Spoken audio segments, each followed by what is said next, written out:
மத்திய பிரதேசத்தில் தலித் பெண் ஒருத்தங்க அங்குள்ள பிஜேபிக்காரனால் பாலியல் வல்லுறவு பண்ணப்பட்டிருக்காங்க. அந்த காலகட்டத்தில் பார்த்தீங்கன்னா காங்கிரஸ் முதலமைச்சராக இருந்த கமல்நாத் அவர்கள் அங்கே பொறுப்பில் இருந்திருக்காரு.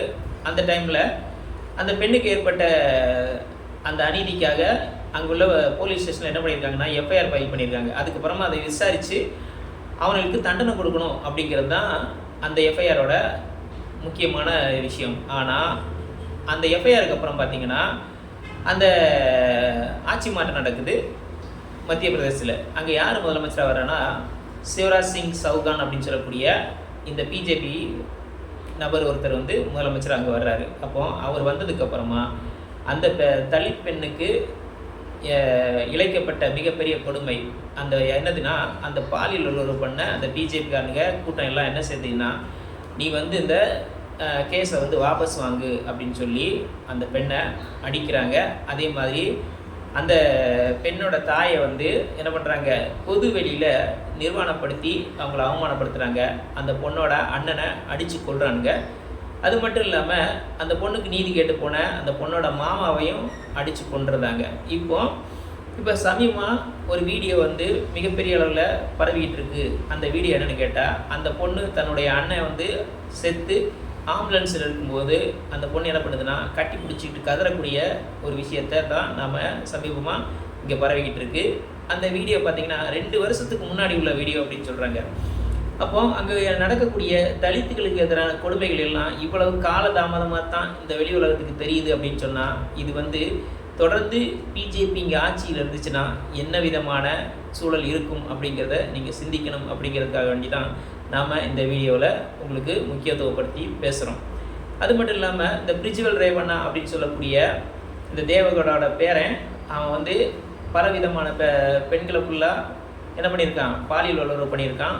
அவங்கள ஃபோட்டோ எடுத்து வீடியோ எடுத்து வச்சு அவங்கள மிரட்டி திரும்ப பாலியல் வல்லுறவு பண்ணியிருக்கான். அப்போ அதே நேரத்தில் அந்த வீடியோக்கெல்லாம் அங்கே இருக்க பிஜேபிக்காரனுங்க என்ன பண்ணியிருக்காங்கன்னா அமித்ஷாவுக்கு அனுப்பியிருக்காங்க. அதையும் வாங்கி பார்த்துட்டு அமித்ஷா என்ன பண்ணலை, அவன் மேலே நடவடிக்கை எடுக்கலை.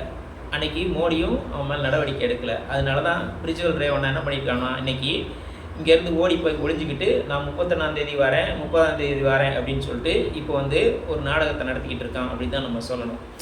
அது மட்டும் இல்லாமல் அந்த பிரிஜ்பூஷன் சரண் சிங் அப்படின்னு சொல்லக்கூடியவன் அங்கே உள்ள மல்யுத்த வீராங்கனைகளை பாலியலாக துன்புறுத்தினான் அப்படிங்கிற காரணத்துக்காக வேண்டி அவனை என்ன பண்ணியிருக்கணும், அந்த அமைச்சர் பதவியிலேருந்தே அவனை நீக்கியிருக்கணும். ஆனால் என்ன பண்ணலை, மோடி அரசு அதை செய்யலை. காரணம் என்னென்னு கேட்டால், அவனை வச்சு நமக்கு அடுத்தடுத்த சீட்டுக்களை பிடிக்கணும், இங்கே எவன் பாதிக்கப்பட்டாலும் நமக்கு பிரச்சனை கிடையாது அப்படிங்கிற அடிப்படையில் தான் பிஜேபி, அதுவும் ஆர்எஸ்எஸ் கண்ட்ரோலில் இருக்கக்கூடிய பிஜேபி என்ன பண்ணிச்சு, இப்படிப்பட்ட இந்த கேவலமான இழிநிலையெல்லாம் செஞ்சிச்சு. அதை மோடி என்ன பண்ணாப்புல கண் மூடி பார்த்துக்கிட்டு இருந்த ஒரு விஷயத்தை நம்ம பார்த்துருக்கோம்.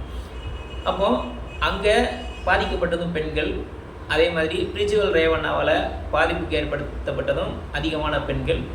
இங்கே மத்திய பிரதேசத்தில் பார்த்திங்கன்னா அந்த தலித் பெண் என்ன பண்ணியிருக்காப்புல பொது வெளியில் அவங்க அம்மாவை நிர்வாணப்படுத்தியிருக்காங்க.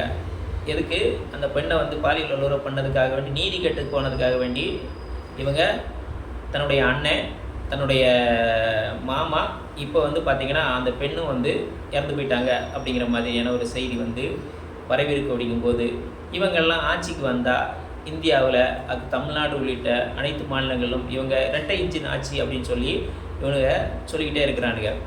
அப்போது இவனுங்க ஆட்சிக்கு வரும்போது இங்கே இருக்கக்கூடிய பெண்களுக்கு யாருக்குமே பாதுகாப்பு இருக்காது, தலித்துகளுக்கு யாருக்குமே பாதுகாப்பு இருக்காது. அப்போது யாருக்குமே பாதுகாப்பு இல்லாத ஒருத்தங்க இவங்க ஆட்சியில் யாரை பாதுகாக்கிறதுக்கு ஆட்சிக்கு வராங்க அப்படின்னு நம்ம கேட்கணும். அதனால் மக்களே, இங்கே இருக்கக்கூடிய ஆர்எஸ்எஸ் பிஜேபி சங் பரிவார் கூட்டங்கள் என்ன பண்ணணும்னா, எந்த தயவுதாட்சணியும் இல்லாமல் அதிகாரத்தை பிடிச்சிக்கிட்டு அதுக்கப்புறமா என்ன பண்ணணும்னா இங்கே இருக்கக்கூடிய மக்களை வாட்டி வதைச்சி அவங்கள ஒன்றும் இல்லாமல் பண்ணிடும். அதே நேரத்தில் அந்த பெண்கள் பாதிக்கப்படும் போது அதை கண் மூடி என்ன பண்ணுவாங்க, ரசிக்கக்கூடிய ஒரு வேலையை செய்வானுங்க. இல்லாட்ட அதை கண்டும் காணாமலும் கடந்து போகக்கூடிய ஒரு நபர்களாக தான் இந்த அதிகாரம் படைத்த இந்த ஆர்எஸ்எஸ் பிஜேபி சங் பரிவார் கூட்டத்தில் இருக்கக்கூடிய இந்த மோடி அரசு இருக்கும். அதனால் வருங்காலத்தில் மோடி அரசு, மோடி, பிஜேபி, ஆர்எஸ்எஸ் இந்த கூட்டங்கள் இந்த இந்திய நாட்டிலிருந்து அகற்றப்பட வேண்டிய மிகப்பெரிய தீய சக்தி அப்படிங்கிறத புரிஞ்சுக்கிட்டதுனால என்ன பண்ணுங்கள், இந்த கடந்த தேர்தல் எல்லாம் முடிஞ்சிருச்சு. ஆனால் வருங்காலத்தில் உள்ள இந்த கடைசி கட்ட தேர்தலில் மோடிக்கும், மோடி அரசுக்கும், ஆர்எஸ்எஸ் பிஜேபிக்கும், இந்த சங் பரிவார் கூட்டத்துக்கும் பாடம் கற்பிக்கக்கூடிய வகையில் இந்தியாவை சேர்ந்த அனைத்து பெண்களும், இங்கே இருக்கக்கூடிய தலித்துகள், அதே மாதிரி ஓபிசி எல்லாரும் சேர்ந்து மோடியை வீட்டுக்கு அனுப்பணும். அதே மாதிரி பிஜேபியை தோற்கடிக்கணும். அப்படி நீங்கள் அதை செஞ்சால் மட்டும்தான் இந்தியாவில் ஜனநாயகம் பாதுகாக்கப்படும், சமூக நீதி தலை தோங்கும். அது மட்டும் இல்லாமல் இங்கே மண்ணில் மனிதர்கள் ஒரு பயம் பதட்டம் இல்லாமல் வாழக்கூடிய ஒரு சூழல் வரும். அப்படிங்கிறதுனால நீங்கள் இந்தியா கூட்டணியை ஆதரிங்கள். அதே மாதிரி மோடியை என்ன பண்ணுங்கள், வீட்டுக்கு அனுப்பக்கூடிய ஒரு வேலையை செய்யுங்கள் என்று சொல்லி, இது போன்ற சமூகம், அரசியல், பொருளாதாரம் மற்றும் விளிம்புகளை மக்களின் குரலாக ஒலிக்கும் தாடிக்காரன் தாடி யூடியூப் சேனலை லைக் பண்ணுங்கள், ஷேர் பண்ணுங்கள், கமெண்ட் பண்ணுங்கள், அப்படியே சப்ஸ்கிரைப் பண்ணுங்கள். மானமும் அறிவும் மனிதனுக்கு அழகு. நன்றி. நான் குமார்.